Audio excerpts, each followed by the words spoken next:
¿Ven las diapositivas, los de la casa? Ah, no, todavía no, porque no he compartido.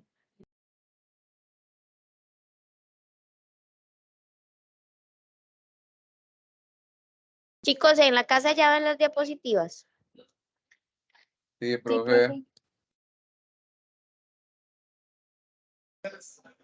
Sí, Ay, profesor, traje.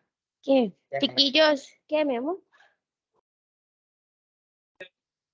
Amores, por favor, hagan silencio ya. ¿Está bien? Porque yo sé que tienen examen, pero necesitamos terminar de ver la materia. ¿Ok?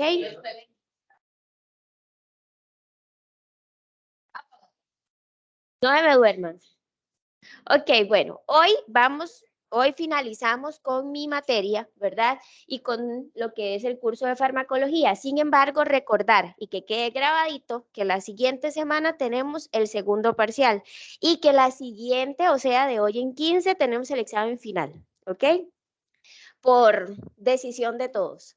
Ok, hoy vamos a hablar sobre alergias y los medicamentos que nos van a funcionar en esos cuadros. Sin embargo, en este grupo de diapositivas vienen dos clases, por así decirlo, porque alergias y antialérgicos y antihistamínicos muchas veces necesitan de un otro medicamento que nos ayuda a potenciar, ¿ok? Y esos son los corticosteroides. Entonces, vamos a hablar primero, como siempre, de las enfermedades como tal, cómo se desarrollan y demás, y después hablamos de los medicamentos, ¿ok? Los conceptos básicos de alergia, los conceptos básicos es que hay una sustancia específica que nos va a desencadenar una reacción alérgica, ¿ok? Y a eso le vamos a llamar alergeno. Es la sustancia, es el medicamento, es el alimento, es lo que me produce y me desencadena una reacción alérgica. ¿Cómo te llamaba, mi amor? Harold es alérgico a los camarones. Entonces, Harold no debe de comer camarones, ¿ok? Ni aunque, porque hay una práctica que se hace, mucha gente que no es correcta, ¿ok? De que hoy me quiero comer unos camarones, me tomo un antialérgico, voy y me como los camarones y no me pasa nada. No siempre mi organismo anda bien para que yo haga esa acción, ¿verdad? Para que te haga eso. Ok, una alergia es una reacción inflamatoria causada por la sensibilidad a una sustancia en específico, a un alergeno. Presenta síntomas variables desde rash, prurito, que es mucho picazón, rubor, estornudos, rinitis, ¿verdad? Hasta incluso llegar a un shock anafiláctico. ¿Ok? Eso puede ocurrir en una reacción alérgica. Están mediadas por células linfocíticas tipo T y B, y células hematopoyéticas, que son células sanguíneas, neutrófilos, basófilos, eosinófilos y mastocitos, ¿ok? Todos ellos están involucrados en reacciones alérgicas. La histamina es la que va a desencadenar todo esto. No solamente se encarga de fabricar ácido en el estómago, sino que también media reacciones alérgicas. Es un mediador de inflamación. Regula la secreción de ácido gástrico, en algún momento lo vimos, y también se almacena en los tejidos y en el flujo sanguíneo en los basófilos, una de las células hematopoyéticas en las que o que se ven involucradas en las reacciones alérgicas. Disminuye la resistencia periférica y esto provoca hipotensión y además estimula las terminaciones nerviosas generando dolor y picazón. Entonces, cuando hay una reacción alérgica es porque la histamina, ¿verdad?, se liberó para alertar al paciente de que algo ocurrió. Existen dos tipos de receptores de histamina, los H1 y H2. Los H1 son los que más van a mediar reacciones alérgicas, porque los H2 se encuentran más que todo en la parte del aparato gastrointestinal para formar ácido, ¿ok? Pero los H1 sí se encuentran en el músculo liso de las vías respiratorias, que es casi siempre donde se va a ver involucradas las reacciones alérgicas. Siempre ataca el sistema respiratorio, ¿ok? Y la piel también, pero más que todo a nivel respiratorio. Se encuentra en el sistema genitourinario, a nivel cardiovascular y en el cerebro. Algunos efectos de la histamina en nuestros sistemas, que es, por ejemplo, a nivel cardiovascular, aumenta la frecuencia cardíaca, disminuye la presión arterial, produce rubor por vasodilatación, produce cefalea por vasodilatación, aumenta la permeabilidad muscular generando edema o hinchazón. Por eso hay gente que se hincha, ¿verdad? Cuando come algo que le da alergia.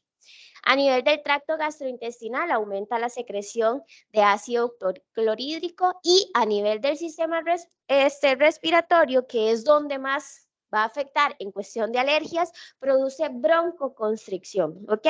Nosotros tenemos como mangueras en las vías respiratorias, ¿verdad? Que son los que nos permiten meter el flujo de aire oxigenado para oxigenar la sangre y nuestro cuerpo. Pues cuando hay broncoconstricción, esa manguera, ¿verdad? Es como si la aplastaran. Se cierra y no puede respirar el paciente, ¿verdad? Entonces ahí donde vienen complicaciones respiratorias. Hay que tener cuidado en asmáticos porque son más sensibles a la histamina todavía, ¿ok?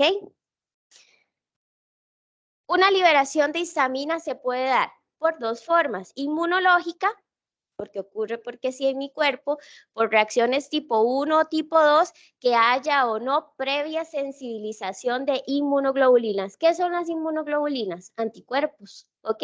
Que haya o no una previa estimulación de mi sistema inmunológico, ¿ok? Y exógena, eso ocurre dentro de mi cuerpo, ¿ok? Se estimuló el sistema inmunológico y atacó, porque yo tengo las defensas altas, o mi sistema inmunológico está bajo y nunca detectó nada y entonces no hizo una reacción. De forma exógena puede ocurrir por medio químico o por medio mecánico. Químico, cuando soy alérgica a un medicamento, por ejemplo, los que son alérgicos a los AINES, ¿verdad? Que son muchísimos, los que son alérgicos a las penicilinas, que son muchísimos, que son alérgicos a cualquier producto químico, ¿ok? Eso es cuando es una reacción química. Cuando es mecánica, cuando hay personas que el frío les da alergia o también el calor. Hay personas que los estados ambientales les originan reacciones alérgicas, mucho prurito conjuntival cuando están en frío. Bueno, esas personas si viven lastimosamente en un lugar frío, su calidad de vida es muy, muy mala, ¿verdad? Porque tendrían que cambiar de domicilio y muchas veces las alergias son tal que lo hacen, ¿ok? Tipos de alergias o tipos de hipersensibilidad. La alergia es un estado en el cual la respuesta inmune produce una reacción exagerada o inapropiada y nociva para el huésped, mediada por inmunoglobulinas o anticuerpos ante un antígeno extraño. Lo principal en el tratamiento es evitar el alergeno. Si yo soy alérgica a las mascotas, yo no debo de tener mascotas, ¿ok? Si yo soy alérgica a un alimento, yo no debo de consumir ese alimento. Si yo soy alérgico a un medicamento, yo no debo y debo de tener presente que soy alérgica a ese medicamento para decirlo. Es más, las personas que son alérgicas a un determinado medicamento deberían de cargar en su billetera o en algo que siempre ande con ellos que son alérgicos a tal cosa, porque si usted tiene un accidente y queda inconsciente, ¿cómo se dan cuenta que usted es alérgico? ¿Verdad? Entonces, quizás parezcan medidas extremas, pero no son extremas, ¿verdad? Si usted le puede dar un choque anafiláctico y por tratarlo de salvarlo terminaron de matar, ¿verdad? Entonces, es importante. Esta reacción se da después de un segundo contacto con un antígeno específico. El primer contacto es un evento preliminar necesario. Es evidente, o sea, usted tiene que comer 2 veces la misma cosa que le dio alergia para que usted empiece a echar el cassette hacia atrás y decir, mira, porque la primera vez usted no lo va a notar. Pues que yo comí, ¿qué comí? Y se pone a pensar, y usted no es que comí tantas cosas, pero no he tomado medicamentos, o si es un medicamento, es que no me acuerdo qué tomé, ¿verdad? Pero en un segundo contacto, usted mira, aquella vez que me dio esto, yo también había tomado esto, también había comido esto, fui a cenar y me sirvieron esto también, ¿verdad? Entonces es ahí donde empiezas a relacionar lo que ocurrieron en las dos circunstancias y das con qué fuiste alérgico, ¿ok? Existen 4 tipos de hipersensibilidad. Nos enfocaremos en la tipo 1, que es la que está mediada por los anticuerpos E, presente en las patologías como la rinitis, el asma y el shock anafiláctico. Básicamente, ¿verdad? Reacciones alérgicas generalizadas están las rinitis alérgicas, ¿verdad? Personas que sufrieron muchísimo cuando la pandemia inició. ¿Por qué? Porque está caracterizada por estornudos, rinorrea, que son esos mocos que chorrean así, ¿verdad? El agua que le sale. Obstrucción de las vías nasales o congestión nasal. Hablan como así, ¿verdad? De tanta congestión que tienen. El lagrimeo y el prurito conjuntival les pica mucho los ojos. Se relaciona con el polen que se encuentra en el aire, pero pueden existir otros mecanismos etiológicos. ¿Y qué pasaba con estos chicos o estas personas cuando la pandemia inició? Recuerden que los primeros síntomas del COVID eran estornudos, que cuando va a toser se ponga el antebrazo, ¿verdad? Entonces, estas personas pues tienen sus cuadros por diferentes épocas del año, por cambios de clima o cambios estacionales o porque cualquier cosa les desencadene una rinitis, ¿ok? Un perfume de alguien, o sea, cualquier cosa desencadena una rinitis. Entonces, imagínate todo mundo friqueadísimo cuando la pandemia inició, ¿verdad? Y que ya usted veía que alguien medio y ya estaba, ¿verdad? Usted alerta, ¿verdad? Entonces, si esas personas no era COVID, era su condición crónica de rinitis. La dermatitis atópica es una enfermedad crónica inflamatoria de la piel. Estos pacientes tienen la piel muy seca y pruriginosa, tienen respuestas vasculares, no sé si en algún momento han visto una dermatitis, a veces se hacen aquí en los codos, en las rodillas, ajá. ¿En serio? Y se vuelve seco, pica mucho y se desata muchas veces la crisis, ajá, ¿ves eso? Aquí ¿Y qué has utilizado? Eso. Una dermatitis atópica. ¿Eso es tuyo? ¿Y qué le echas? Ahí tenés que echarle cremas emolientes para ayudar a la resequedad de babé y de todo. Este es la clotrimazol de uso veterinario. Pero no se lo quita, ahí está. La dermatitis no se va a quitar, ¿ok? Eso se apacigua, pero ahí yo te recomendaría una crema emoliente pediátrica de babé, porque es lo que va a quitar esa resequedad.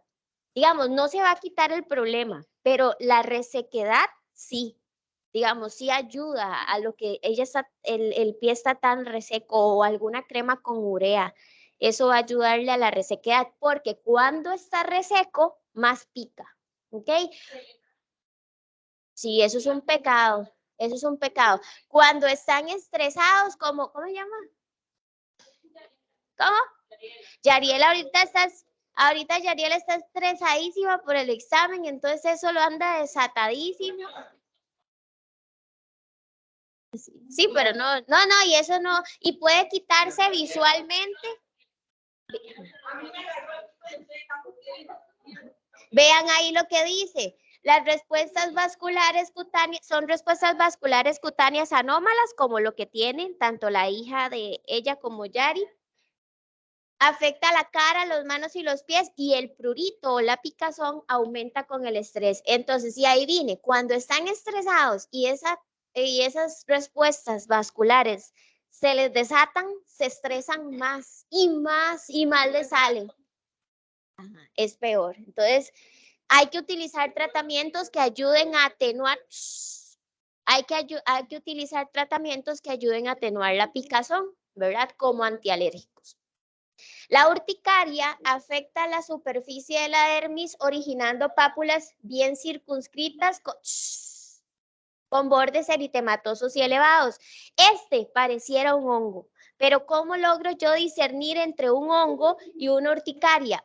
Ahorita vamos a ver la imagen de cada uno de ellos y entonces, y yo también les voy a decir dos cosas como yo difiero entre un hongo y una urticaria, ¿ok? El asma se manifiesta por estrechamiento generalizado de las vías respiratorias. Y ahorita les digo cuando veamos la imagen. Y anafilaxis, alergenos como medicamentos o alimentos inducen una respuesta de anticuerpos de inmunoglobulina E que causa liberación de histamina originando anafilaxis sistémica. En realidad, en una reacción alérgica, lo que intentamos evitar es llegar a ese último punto, ¿verdad? A un shock anafiláctico que ya yo les he contado que cuando eso da son 2-3 minutos y usted actúa o el paciente se muere, ¿verdad? Entonces, evidentemente a eso intentamos no llegar. El tratamiento es que a mí me choca la gente que pide un antialérgico porque quiere ir a comer camarones, porque es que hoy, a esta hora del día, mi cuerpo anda de una manera y hoy a las 5 de la tarde puede andar de otra. ¿Entiende? Entonces usted no puede hacer eso. No puede no quererse de esa manera. ¿Ok? No se debe. Y tengo amigos que me llaman y me dicen, ¿qué me tomo? Es que quiero yo. Lagnate, no, mentiras. Yo no, eso no se debe hacer. Pero es que yo quiero y otras veces me ha funcionado y ya, y bueno, le intento recomendar el mejor porque igual se va a ir a comer. Y cómprese unas 3 para que se lleven por aquello, ¿verdad? El tratamiento no farmacológico es evitar el alergeno. Si a mí me hace daño el pelo de gato, yo no puedo tener gatitos en mi casa, ¿verdad? Que duerman conmigo. Puedo. Y, ah, ¿por qué? ¿Te gustan los gatos? Yo a mí me gustan las mascotas, pero me criaron de una forma que la mascota estaba en el patio y yo en mi casa, nunca esa relación tan afectiva. Yo no, yo y sigo. Igual no tengo porque nunca paso en mi casa, entonces también me parece muy grosero que ellos pasen solos todo el día, yo llegue hasta la noche y ellos qué, ahí llevando calor, no. Tratamientos farmacológicos, los antihistamínicos o antialérgicos, los esteroides y los tópicos nasales que muchas veces se utilizan para ayudar a descongestionar, ¿verdad? Porque es que las personas cuando tienen rinitis alérgicas a veces también se les reseca la garganta porque muchas veces tienen que dormir con la boca abierta, no pueden respirar por la nariz, ¿ok? Antihistamínicos, los medicamentos que nos vienen a ayudar a alivianar todos estos procesos. Son fármacos que antagonizan la acción de la histamina y derivadas de la acción de dicho receptor. ¿Cuáles son las acciones de los antihistamínicos? Inhiben la constricción del músculo liso, que si el músculo está así, si la vía respiratoria está así, entonces ayuda a expandirla un poco. Reducen el aumento de la permeabilidad vascular y el prurito, antagonizan parcialmente la vasodilatación inducida por la histamina y disminuyen el eritema y el picor, ¿verdad? Deprimen el sistema nervioso central causando sedación, algunos, fatiga, problemas de concentración. Algunos presentan efecto anticolinérgico eliminando las ganas de vomitar. Gravol siempre ha sido un antialérgico. Lo que pasa es que como es de primera generación, produce sueño, quita las ganas de vomitar, entonces la utilizamos para viajar o cuando tenemos náuseas, pero es un antihistamínico, es un antialérgico, ¿ok? Algunos disminuyen secreción de glándulas salivales, ¿ok? Resecan las mucosas. Aquí está la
Chiquillos, ¿me escuchan?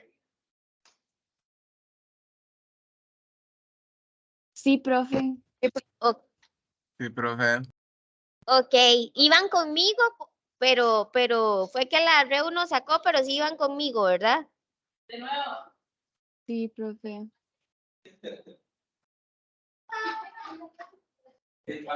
Ok, bueno, volvemos. Chicos.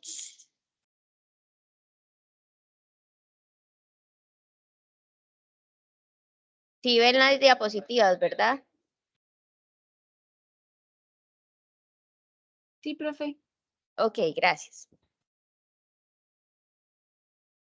Chicos, ya, no nos salgamos, ya volvimos. Ok, les decía, fue el sistema, no yo.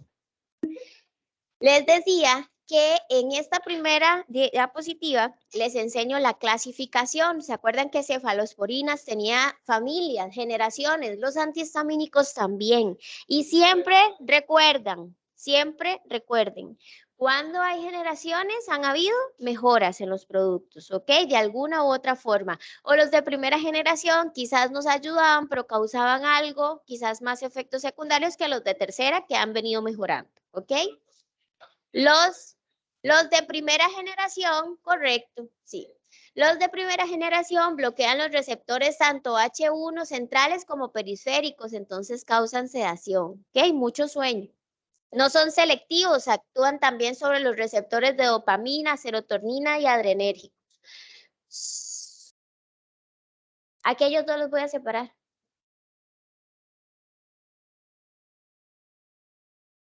Willas, no nos desviemos. Esas son otras cosas y temas ya muy profundos. Ok, pongamos atención y no hablen.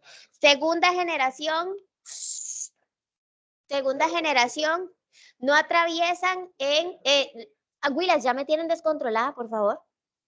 La segunda generación no atraviesan la barrera hematoencefálica y son más selectivos, por lo que no nos van a producir sueño. Nos permiten dosificarlos una o a lo demasiado, 2 veces al día, ¿verdad? Entonces, siempre que yo vaya a dar menos un medicamento en menos dosificación, va a hacer que el paciente se adhiera más al tratamiento, una mayor adherencia al tratamiento y por ende una mayor eficacia, ¿ok? Y los de tercera generación no solamente son antialérgicos, también tienen acción antileucotriena y antibradiquininas, que son dos sustancias que se segregan en el paciente asmático y les complica todo muchísimo más.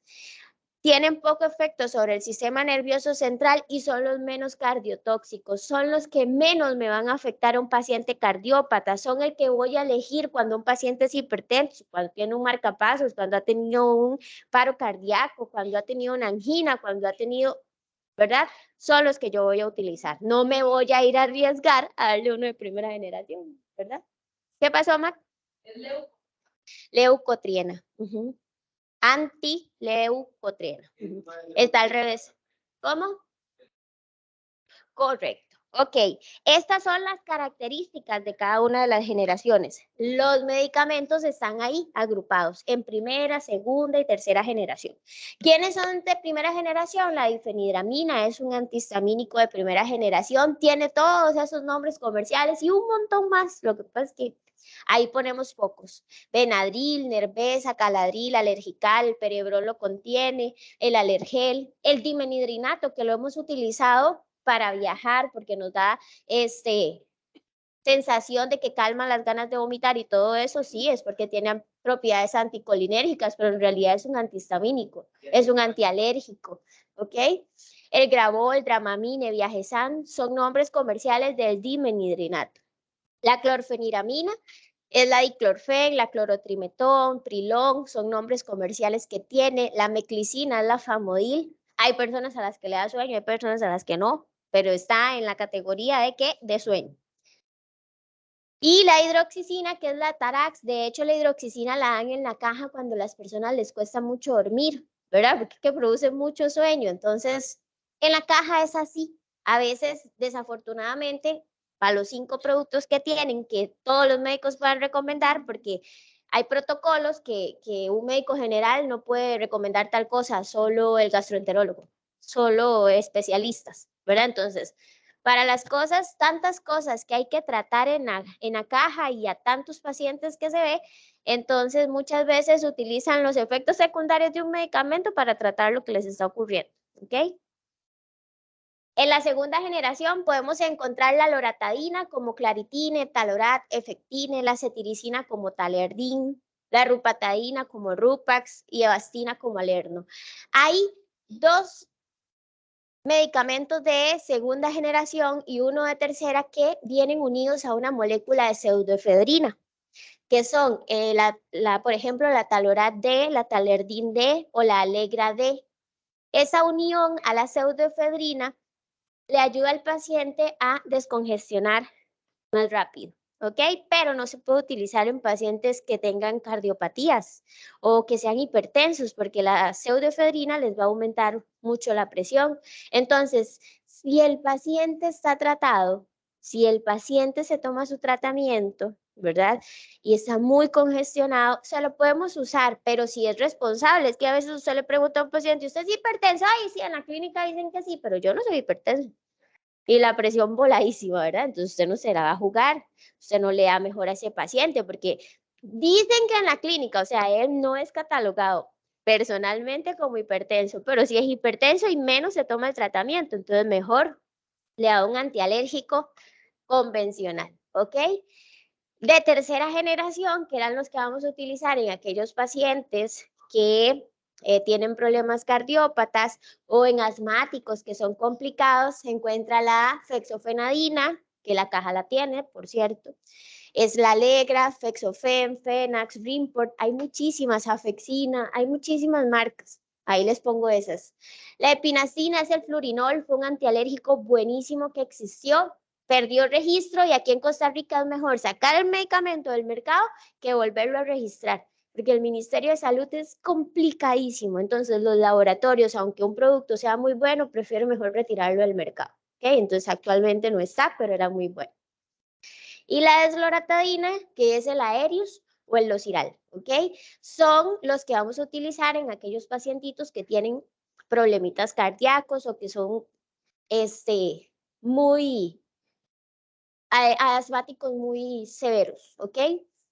Por ejemplo, la fexofenadina o la Alegra tiene estudios en pilotos, imagínense, ellos no producen sueño, nada, ni somnolencia, ni nada, ni aturdimiento, nada, ¿verdad? Es la aprobada para que puedan utilizar pilotos de avión, ¿ok? Y ahí se llama desloratadina. Porque es otra parte de la molécula que hace cambiar su nombre también y que hace cambiar su efecto también. Era como la omeprazol o la esomeprazol. ¿Ves? Quitaron una parte de la molécula, son modificaciones en los medicamentos. Ok, vamos bien. Sí, en casa sí me escuchan, no nos ha sacado otra vez la... Sí, profe, sí se escucha. Todo bien, profe. Ok, acá vamos a hablar un poco de las características de las generaciones. De primera generación se absorben bien por vía oral, su duración es de 4 a 6 horas, por eso hay que estarlo dando cada 8, ¿verdad? Atraviesan la barrera hematoencefálica y ocupan los receptores H1 centrales, produciendo sedación. Poseen efectos anticolinérgicos, por lo que provocan sequedad de boca y aumento de la presión intraocular. El dimenhidrinato se utiliza como antiemético o para eliminar las náuseas. Otro efecto marcado que tienen los de primera generación es el aumento del apetito por acción en los receptores serotoninérgicos y en niños producen estimulación central que origina nerviosismo, insomnio y en dosis altas puede llegar hasta dar convulsiones. Uno no le da grabola a un niño para que se duerma. ¿Me entienden? Uno no utiliza un medicamento que un niño no necesita solo para que se duerma o para que esté quieto. No, hay medicamentos, hay tratamientos. Ahí es que a mí me chocan las mamás que le dan con sal a los niños para que se queden queditos. Dele gracias a Dios que el chiquito brinca y anda por el techo, ¿verdad? Porque hay niños en los hospitales de niños que no se pueden levantar de una cama. La naturaleza de un niño es que ande hasta por el techo, de verdad. Entonces, y también entiendo a las mamás, ¿verdad? Yo no soy mamá, pero uno entiende que hay niños que necesitan Ritalina, ¿verdad? Pero ya es con el especialista porque tiene un caso de hiperactividad excesiva que necesita el producto, ¿ok? Porque hay todos los extremos y hay mamitas que se quieren volver locas, por supuesto, porque ya no pueden con tanta energía. Pero uno no le da medicamentos al chiquito, tómele Sampo, Gravol, y sí, porque necesitan. La Ritalina es un estupefaciente, ¿verdad? Entonces, ¿ah? ¿Y la chancleta? Yo nunca había visto un niño al que le hiciera tanto daño el azúcar como mi sobrina. Es que legal, llega a la farmacia y le doy una tortuguita, ¿verdad? Y son 3 minutos y anda en el techo. Se los juro, es que no estoy exagerando. Se toma una coca normal, ¿verdad? Tiene 2, no, ya tiene 4 años. Tiene 4 años, toma coca normal, convencional, brinca, es que el exceso de azúcar la mata, ¿verdad? Pero le damos té verde cero o coca cero incluso y está calmada. Pero el azúcar es terrible. Aparte, gaseosas no es para que los niños tomen, ¿verdad? Pero ¿y quién le dice a ese diablo que no se tome un trago de coca? Lo mata uno. Pero estos tipos de medicamentos, más bien para tratar, y ahí atontan al niño, o sea, esas cosas puede llegar a darle hasta convulsiones, es mejor tratar de evitarlas, ¿ok? No dárselas. Si el niño está sufriendo de una hiperactividad en la que ya sabemos o vemos que no podemos controlar de forma natural, entonces es mejor buscar ayuda con especialistas, ¿verdad?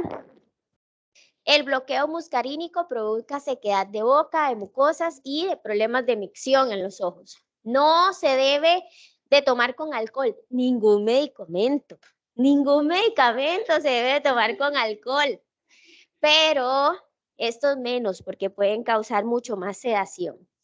A nivel cardiovascular puede generar arritmias, ¿ok? Entonces más bien los de primera generación nos pueden afectar mucho la función cardíaca de un paciente. Los de segunda generación tienen una absorción muy rápida, completa por vía oral. En caso de la loratadina, los alimentos favorecen su absorción. Hola Fabri, ¿cómo estás? Prácticamente ellos no atraviesan la barrera hematoencefálica, ¿ok? La semivida de eliminación de estos fármacos permite dosificarlos una vez al día, mayor adherencia al tratamiento, mayor eficacia del producto, ¿ok? No, porque aquí ya no va a haber un efecto tan sedativo, pero los medicamentos no se combinan con alcohol. Ok, los antialérgicos de segunda generación poseen acción antiinflamatoria también. ¿Cómo va a estar una parte cuando nos genera, si a nosotros, el que es alérgico, ¿verdad? Le pica un zancudo y ya se le hace una bomba ahí, ¿verdad? Un brazo más. Entonces va a estar inflamado el paciente con alergia. Entonces también tienen propiedad antiinflamatorio. Y la cetiricina es la que mayormente presenta esa condición de antiinflamatorio, ¿ok? De los de segunda generación. Y de tercera generación proporcionan acción antihistamínica, antiinflamatoria y antileucotriena. Poseen acción antiinflamatoria por bloquear el movimiento quimiotáctico de los eosinófilos, una de las células hematopoyéticas que se veían relacionadas con las reacciones alérgicas. La desloratadina es la que tiene más esa condición de antileucotriena y son los menos cardiotóxicos. Ha sido redundante, ¿verdad? Pero es lo que necesito que se grabe. Indicaciones terapéuticas. Es habitual en el tratamiento sintomático de procesos alérgicos como la rinitis, la urticaria, la dermatitis atópica, rinorrea, vean la rinorrea, rinitis alérgica, dermatitis atópica, ¿ok? Esto es una urticaria. ¿Cuál es la diferencia entre, vean que dice, la definición de urticaria decía que era pápulas bien circunscritas con bordes eritematosos y elevados, ¿ok? Ajá, pero esto se parece a un hongo. La lesión de hongo es así. ¿Qué es lo que me diferencia a mí de un hongo o una urticaria? Dos cosas. Se ponen antimicóticos y no lo curan. Al contrario, se ponen peor. ¿Ok? Porque la gente jamás pregunta primero. Primero se embarra todo lo que tiene en la casa. ¿Ok? Entonces, ahí está el bifonazol que hay en la caja o el biconazol que hay en la caja. Entonces, se embarran y no se tratan, no se curan, más bien empeoran el cuadro. Esa es la primera porque es la que la gente hace. Y la segunda es que un hongo jamás se disemina en tan poco tiempo, en horas, así.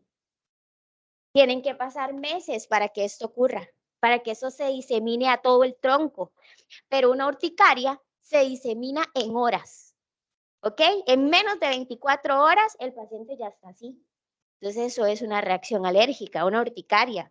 Es que hay que ver ese paciente todo lleno de esas lesiones, ¿ok? Un hongo, eso no lo alcanza en horas.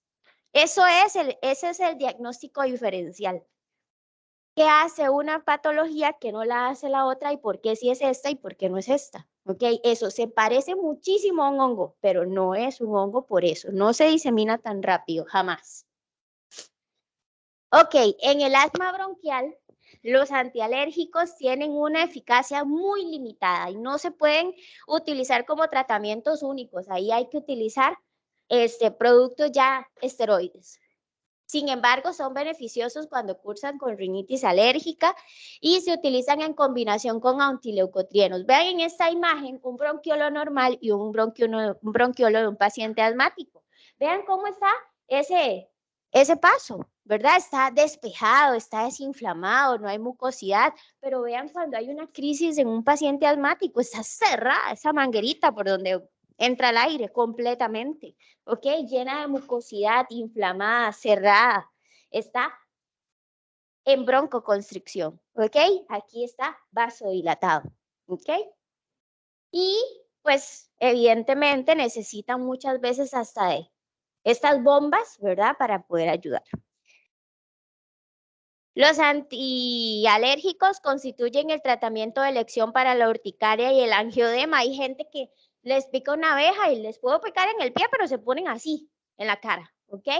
Se hinchan todos, no pueden ni abrir los ojos los pobres de lo hinchados que están, ¿verdad? O algún alimento, comen algo que les hace alergia y se ponen así.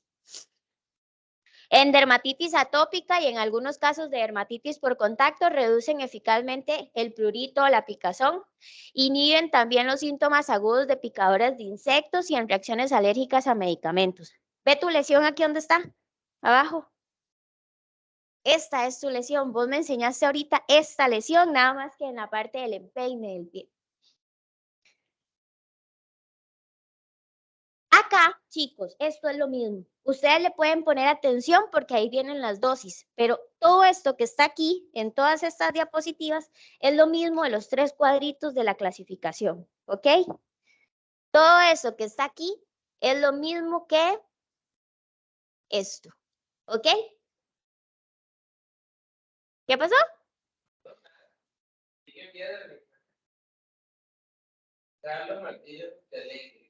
Ok, y ahí sí vienen las vías, las formas farmacéuticas y las dosificaciones, pero yo se las pongo, más nunca se las pregunto, ¿verdad? Ya ustedes saben. En general, no se aconseja el uso de antihistamínicos en recién nacidos ni en niños prematuros debido a que en esta etapa de la vida existe una susceptibilidad mayor a los efectos anticolinérgicos, a la excitación del sistema nervioso central y a la tendencia a sufrir convulsiones. Profe, pero ¿y un bebé que es alérgico? No, sí se puede. Nosotros, jamás. El neonatólogo, el pediatra, ¿ok? No nosotros, nadie. En geriatría es frecuente que se den efectos secundarios como mareos, sedación, confusión e hipotensión. Estos pacientes son susceptibles. Me perdí. Pero me pedí, ya, a los efectos anticolinérgicos como sequedad de boca, gracias. Y retención urinaria. En caso de usar antialérgicos en estos pacientes se deben de utilizar de segunda o tercera generación. Lo hemos hablado toda la charla, ¿verdad? ya que sus efectos anticolinérgicos son mínimos y es importantísimo en los pacientes adultos mayores siempre valorar su función renal, no para estos medicamentos solamente, para todos, porque nosotros tenemos unos riñones que funcionan al 100%, pero tal vez un adulto mayor de 75, 80, 85 años ya no va a tener una función renal igual, ¿verdad? Entonces hay que distanciar más las dosis o bajar la dosis y distanciar la frecuencia, ¿verdad? Hay que valorar. ¿Quién lo hace? En ellos, el geriatra. ¿Ok? Y las mujeres que están en la burbuja de cristal, que son las embarazadas, ¿verdad? La administración de antialérgicos debe darse solo cuando el beneficio es mayor que el aparente riesgo. Pueden ser útiles durante el embarazo para manejo de rinitis crónica, eczema, urticaria, para las náuseas, ¿verdad? Porque si ustedes me preguntan, lo único que yo le doy a una mujer embarazada es el Gravol, ¿ok? Que es el dimenhidrinato para atenuar un poco las náuseas, que muchas veces es como en el primer trimestre. Durante los primeros meses o en el último trimestre de gestación no se deben de utilizar porque se han demostrado anormalidades en estudios con animales. La cetiricina y la loratadina son las únicas que son categoría B. La categoría B es que se puede dar en mujeres en periodo de embarazo o lactancia, ¿ok? Y se las doy yo no me atrevo a dárselas. Yo les digo, lo único que le doy a una mujer embarazada es Tylex o acetaminofén y Gravol. Gesemet fue un producto que salió para las náuseas que funciona muy bien, que me atrevo a darlo, pero después de ahí más nada. Ok, necesito que me pongan atención en esta parte, ¿ok? Porque vamos a leer toda la diapositiva primero y después les explico cómo es que se realiza el proceso, ¿ok?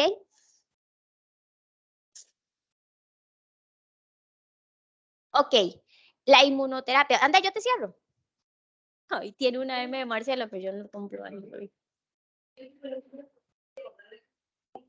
Ok, la inmunoterapia.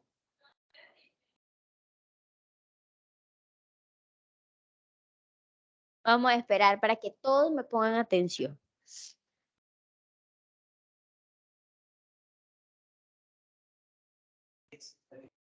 Oye, ahí está. Ok. Pongan atención. Shh. Juliana, no me desorganizo. Juliana siempre pelotera, ¿verdad?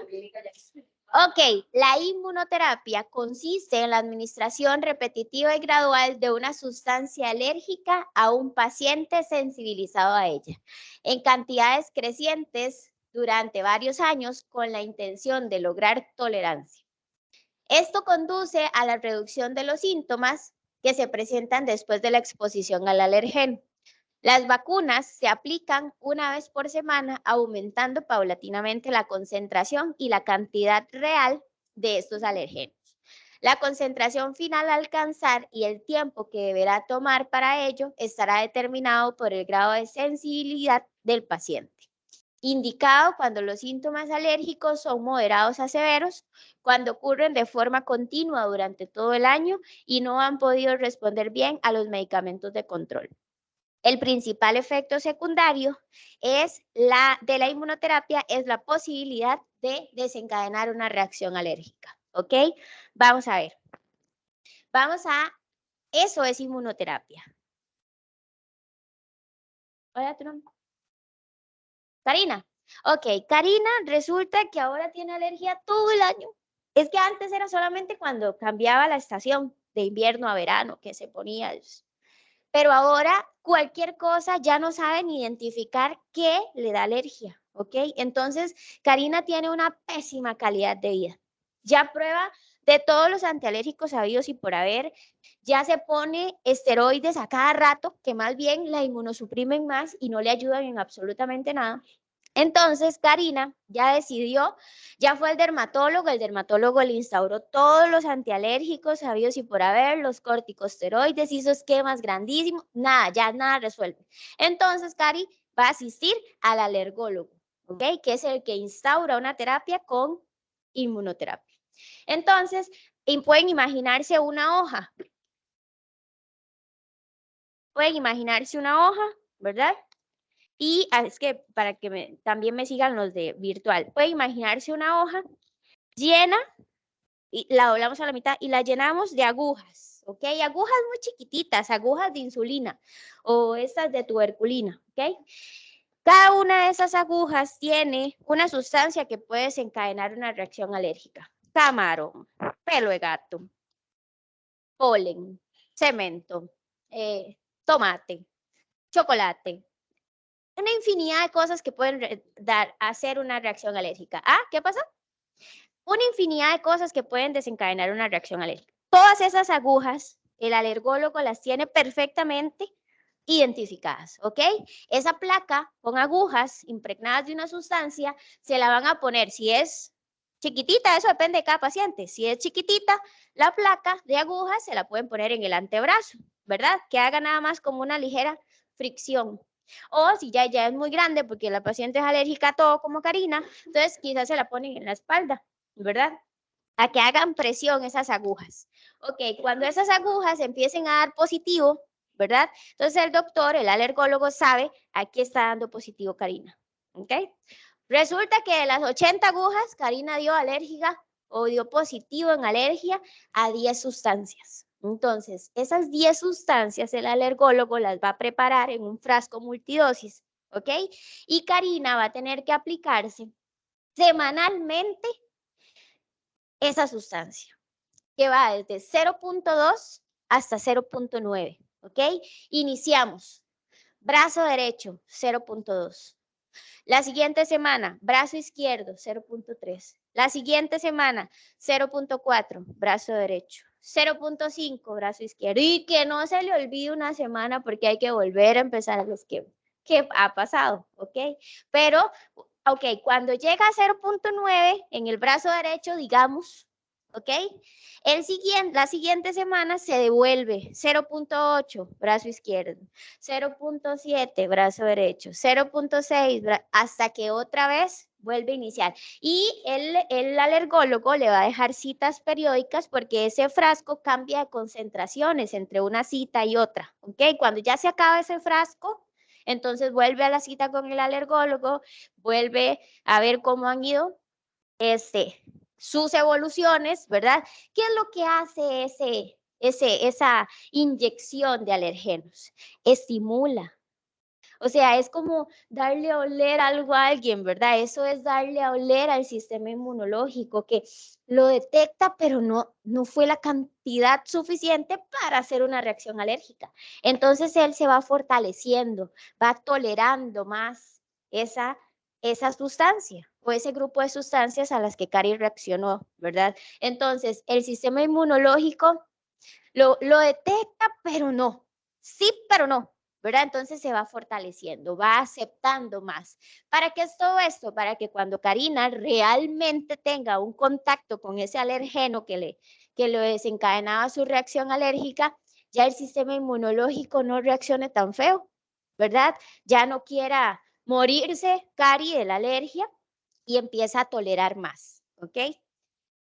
¿Cuál es el principal efecto secundario o problema? Puede desencadenar una reacción alérgica. Entonces, Cari llega a la farmacia o donde le pongan el alergeno, se le aplica y no debería de irse. Debería de quedarse ahí 20 minutos para ver que no le dé un choque anafiláctico, ¿ok? Así funciona la inmunoterapia. Lastimosamente, es largo el proceso. Dura mínimo 3 años, a veces hasta 3, 5 años en esa misma cosa. Pero, ¿qué cambia? La calidad de vida del paciente. ¿Ok? De verdad, sí funciona. Yo tengo una compañera que de verdad, esa mujer yo le ponía Dipronova a cada rato, ya ni cada 6 meses, no, a cada rato, Dexas a cada rato, y ya no evolucionaba. Se puso en su control con un alergólogo, con una inmunoterapia y soportó el COVID. Si no se hubiera hecho la inmunoterapia, muy posiblemente se hubiera muerto cuando el COVID inició, porque ella ya llevaba 2 años o 1 año con inmunoterapia. Entonces pudo, porque es una asmática terrible, ¿ok? Entonces sí funciona. Es tedioso el tratamiento, pero funciona, ¿ok? En eso consiste la inmunoterapia. ¿Todos nos quedó claro? Sí. En casa,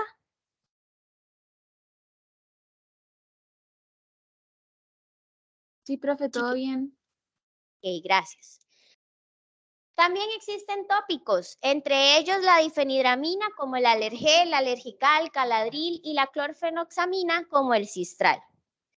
Pueden dar conjuntivitis mecánicas, alérgicas e infecciosas. Cuando es mecánica, por cansancio, de lentes de contacto o usar lentes, ¿verdad? La luz, problemas visuales, el estar pegado a la computadora o al celular, eso a veces también nos genera problemas visuales. Puede originar hiperemia. Hiperemia es cuando hay exceso de irrigación sanguínea a nivel del ojo. Entonces se nos ponen rojos los ojos. Inflamación, secreción, ¿qué se utiliza? Vasoconstrictores o antiinflamatorios. Cuando es alérgica, puede haber hiperemia, inflamación, secreción de la mucosa delgada, picazón. ¿Qué se utilizan? Antihistamínicos, esteroides. Y cuando es infecciosa, va a haber bacterias, hongos o virus. Cuando hay bacterias, hay inflamación, secreción purulenta, hiperemia y ardor. Cuando es viral, inflamación, lagrimeo, dolor fuerte, fotofobia. Yo ni siquiera puedo abrir los ojos, la luz me estorba. Hiperemia, ya lo dije. Hiperemia es exceso de irrigación sanguínea en los ojos, entonces es cuando se ponen rojísimos, ¿ok? De hecho, por ejemplo, mecánica, cuando ven soldar sin la debida protección, que los ojos parecen 2 pelotas de sangre, ajá, y no se soporta, se siente un arenero, un basurero, eso es hiperemia. Y hongos, hay inflamación, lagrimeo y secreción. Ok. Aquí hay un ejemplo de ellos. Este es mecánica, ¿verdad? El cansancio de los ojos, de usar lentes.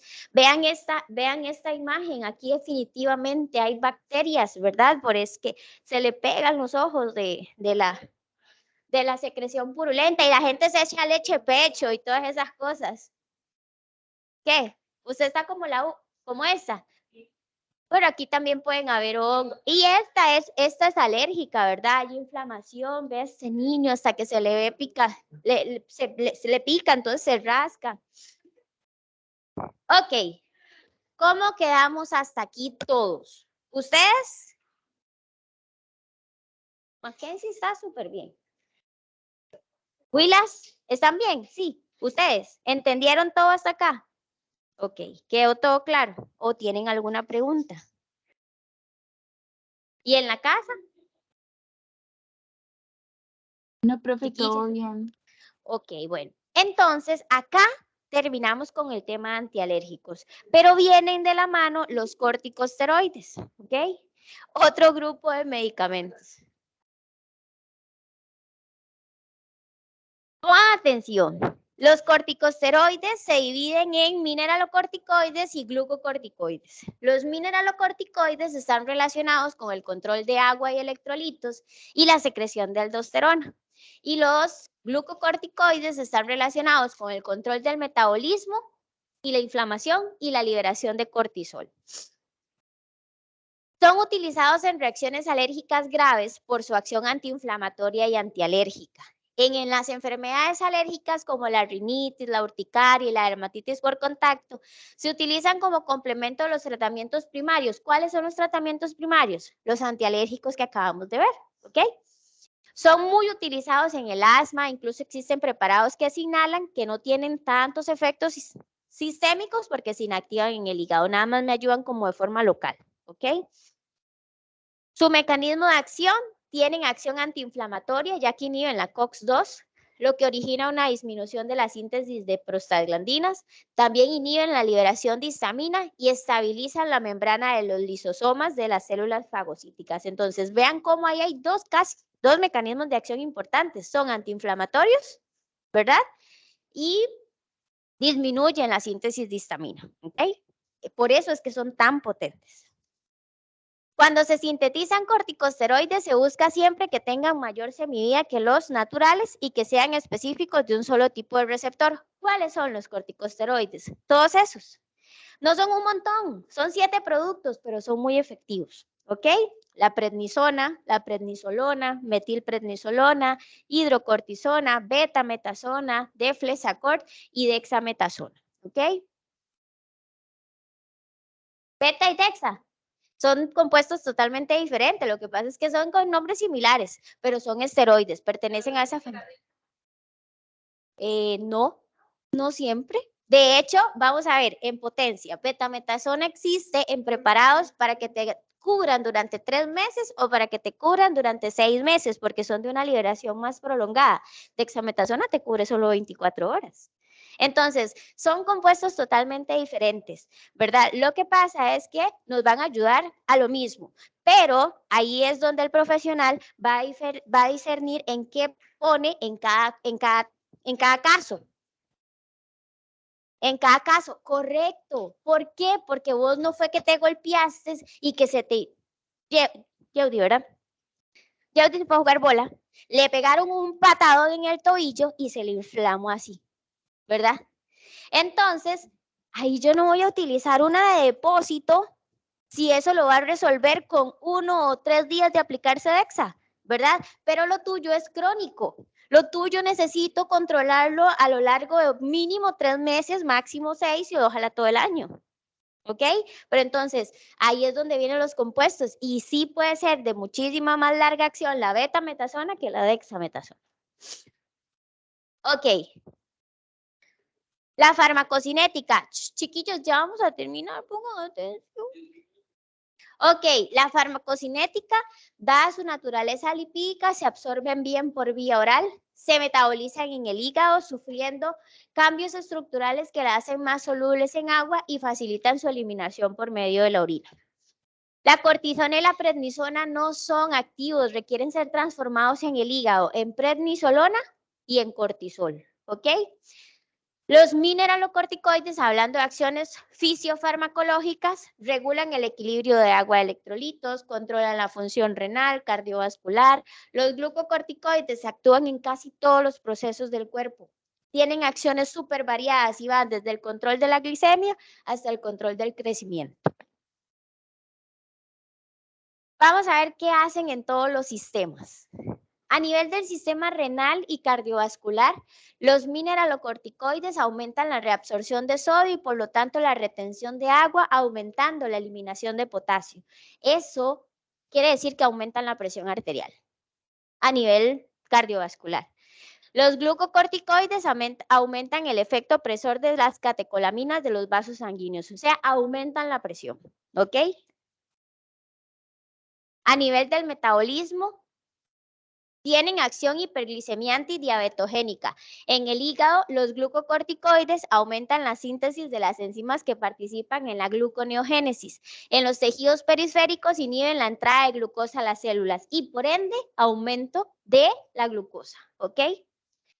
Los glucocorticoides aumentan el catabolismo proteico, liberando aminoácidos que servirán como sustrato en el hígado para la formación de glucosa. Este efecto reduce la masa muscular, debilita la piel y podría generarme osteoporosis. El uso crónico de esteroides nos puede generar osteoporosis. También podría causar el síndrome de Cushing, que eso es la cara de luna, ¿verdad? Que se hincha, el paciente se hincha por un exceso de liberación de cortisol, ¿ok? Entonces, es un síndrome que se puede dar debido al uso de tanto esteroide. Hasta el momento solo hemos hablado cosas malas de los esteroides.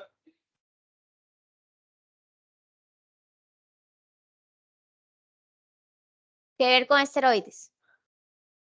Ok, solo hemos hablado cosas malas y vamos a seguir hablando cosas malas de los esteroides, pero vamos a ver en qué momento son necesarios. Acciones en hormonas. Cuando se administran dosis elevadas de glucocorticoides, inhibe la secreción hipoficiaria de prolactina, la hormona del crecimiento, de tirotropina y esteroidogénesis gonadal. O sea, alteran el crecimiento de los niños y causa problemas en reproducción en los adultos. ¿Ok? En desarrollo, los glucocorticoides son los responsables de la aparición del surfactante pulmonar, así como la maduración del pulmón en la época fetal. Es lo primero bueno que decimos, ¿ok? Cuando un bebé, bueno, cuando mamita tiene a bebé en la pancita, resulta que hay un periodo para que bebé nazca, ¿verdad? Ah, pero bebé se le metió a nacer y va a nacer. ¿Ok? Y todavía no está a término. Sus pulmones todavía no están maduros.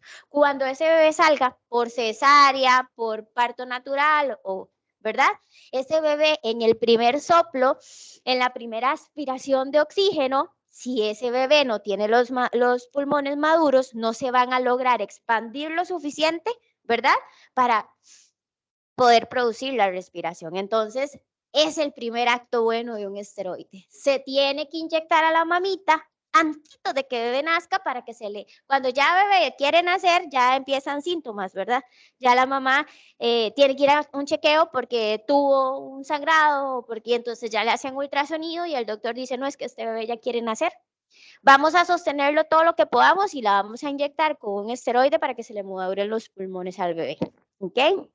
Que en su mayoría lo que se utiliza es betametasona, ¿ok? En el sistema inmunitario, los glucocorticoides inhiben gran cantidad de funciones del sistema inmunológico, o sea, deprimen el sistema inmunológico, bajan las defensas por completo del paciente. Profe, pero entonces, ¿en qué son buenos estos productos? ¿En qué momentos se utilizan? Sí hay momentos en los que necesitamos bajarle las defensas al paciente y lo vamos a ver, ¿ok? Inhiben tanto la maduración como la diferenciación y proliferación de las células inmunitarias. Todo eso determina una potente acción inmunosupresora, ¿ok?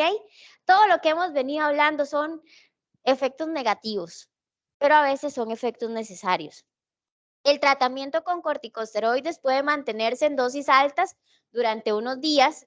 Chicos, pongan atención. Durante unos días, incluso hasta 3 semanas, sin que aparezcan efectos adversos. Pero a medida que transcurre el tiempo, ellos empiezan a manifestarse. ¿Cuáles son los efectos adversos que se pueden dar? Hipertensión arterial, hiperglicemia, susceptibilidad de infecciones, osteoporosis, fallos en crecimiento de los niños y úlceras gástricas. Son efectos, ¿ok? En la consulta farmacéutica, yo a Yeudi, que se golpeó el tobillo y se le inflamó, puedo dar un esteroide 5 días, no más de eso, ¿ok? Si resolvió, genial. Y si no resolvió, hay que derivarlo al médico, ¿ok? Esto es redundar, es lo mismo. ¿Por qué solo 5 días? Porque cuando los esteroides se puede mantener durante más tiempo el tratamiento, pero no se puede retirar de una manera brusca. Yeudi puede estar 3 meses con un esteroide, pero a la hora de retirar hay que hacerlo de forma paulatina y disminuyendo, porque si yo se lo quito después de 3 meses, de hoy para mañana, se le dañan los riñones, ¿ok? Se dice que la suspensión del tratamiento no debe realizarse de manera brusca debido a que puede originar una insuficiencia suprarrenal aguda. Para evitar eso, la suspensión del tratamiento debe hacerse de manera paulatina, ¿ok? Indicaciones terapéuticas, ok, aquí llega la parte importante. A pesar de tanta cosa que hemos hablado negativa de los esteroides, aquí vienen a decirme cuándo se utilizan. En enfermedades reumáticas, aquellas enfermedades que yo les contaba al principio, que no eran un cáncer que nos iba a matar, ¿verdad? Pero que generan mucho dolor y que necesitamos tratar al paciente, ¿ok? Porque produce mucha inflamación de las articulaciones. Entonces, todo donde haya articulación va a estar inflamado y necesitamos desinflamar. En enfermedades alérgicas, en las personas asmáticas, en tratamientos sustitutivos, aquí necesitamos bajar las defensas al paciente. Años esperando un órgano para que usted tenga el sistema inmunológico tan potente y que vaya a rechazar ese órgano. Jamás. Jamás. Es imperdonable, ¿verdad? Entonces, tratan al paciente con esteroides durante un tiempo determinado, le inmunosuprimen, le bajan sus defensas, su sistema inmunológico está casi que acabado, ¿verdad? Y lo trasplantan. Entonces el sistema inmunológico no se da cuenta que le pusieron algo que no era él, ¿ok? Ahí es donde se necesita bajarle las defensas a un paciente. Después en enfermedades oculares, en enfermedades de la piel, la enfermedad de Crohn, que es una enfermedad que se da en los intestinos, una inflamación, ¿verdad? Y demás. Entonces ahí se utilizan. ¿Ah? ¿Qué? Sí, claro. Y hay parálisis y demás del intestino y mucha inflamación y demás. Entonces, en esos casos. Entonces, vean que no son casos de una gripe todo el tiempo. No, son casos, ¿verdad? Uno no usa esteroides por cualquier cosa. No.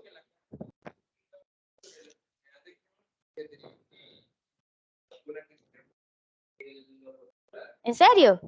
¿No lo vi? ¿No lo he visto? ¿En serio? Habría que investigar más porque sinceramente desconozco el tema. A nivel privado, no he visto nada.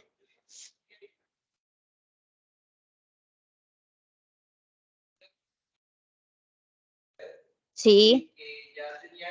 Y muchas veces incluso se puede confundir con intestino o colon irritable y todas esas cosas. Entonces hay que estudiar de verdad, son años para lograr diagnosticar a un paciente con el síndrome de Crohn, ¿verdad? Y todo eso. Pero vean que este tipo de medicamentos no se va a utilizar ahí en cualquier cosa. No, de verdad son un medicamento que con todo lo negativo que hablamos durante la charla, de verdad se requieren para procesos muy específicos. Lo que pasa es que, bueno, la DEXA está totalmente, y la usan con demasiada frecuencia en la caja, ¿verdad? Por no decirlo de otra manera. Ok, estos son los esteroides. La betametasona, ¿verdad? Ahí les presento algunos nombres comerciales. Celestone, Dipronoa, Diprospan, Valerpan. La metilprednisolona es la Medrol, Depomedrol o Solumedrol, según la concentración y la parte de la molécula de que la tomen, así se denomina. ¿Y ustedes por qué se me escaparon tantas de la clase? Bueno. Ok, la prednisona. Prednisona es meticorten. No me le pongan atención a prednisona MK, eso es un laboratorio que explica otras cosas, pero bueno, lo que importa acá es que es el nombre comercial. Si yo le pregunto a usted la prednisona, usted me va a poner meticorten, ¿ok? Y prednisolona está bajo el nombre de Opresol, Prednavene, Prelone, lo mismo, el último lo omiten. Y por último está el de Flesacor, de mis esteroides favoritos, ¿verdad? En mis 5 días que lo puedo utilizar, ¿ok? Que es del Calcor, el Flesacor o el Samen. Son productos muy buenos que créanme que si después de 5 días no evolucionó, yo no tengo por qué tratar más a mi paciente. Yo tengo que derivarlo al médico porque es lo suficientemente bueno como para que haya actuado, ¿ok? ¿Dudas? ¿Preguntas? ¿Ah? Menos el de Calox, sí, ese de Calox sí le pone atención. No, pero es que se vende mucho. Es del laboratorio Calox, yo creo que es lo único que me gusta. Es lo único que yo vendo. Ese laboratorio no lo bajo ni con todo y no la saqué, es la fábrica de aceite. No me gusta. Ok, chicos, en casa, ¿cómo vamos? Todo bien, profe. Ok, vean. Vamos a ver, chicos. Habíamos quedado en que estas diapositivas son, ya ustedes lo ven en enfermería, ¿ok? Pero que yo no puedo dejar de verlas, no puedo dejar de dárselas, aunque sea para que ustedes la lean. ¿Quieren que se las repase, que se las lea o la ven en la casa? No, son vías de administración. Vamos a hablar de la vía parenteral y la enteral, la clasificación de cada una de ellas. ¿Le hago? Sí, claro, si se durmió media clase, claro que ahorita está con toda la energía. ¿Sí? ¿Eso es? Bueno, pero si me dejan y no me interrumpen, en 10 minutos la leemos. La leemos. Ok. Ok, bueno, vamos a leerlas. Pongan atención, vías de administración. Generalidades, la vía de administración viene determinada por las propiedades del fármaco y lo que queremos alcanzar terapéuticamente. Existen 2 vías principales, enteral y parenteral. La enteral, administración enteral por la boca, es el método más simple, ¿ok? Y frecuente de fármacos. Se divide en oral y sublingual. La vía oral, los fármacos orales se autoadministran con facilidad y reducen el número de infecciones. Sin embargo, las vías que intervienen en la absorción del fármaco administrado por vía oral son las más complicadas por el pH del estómago y el metabolismo hepático.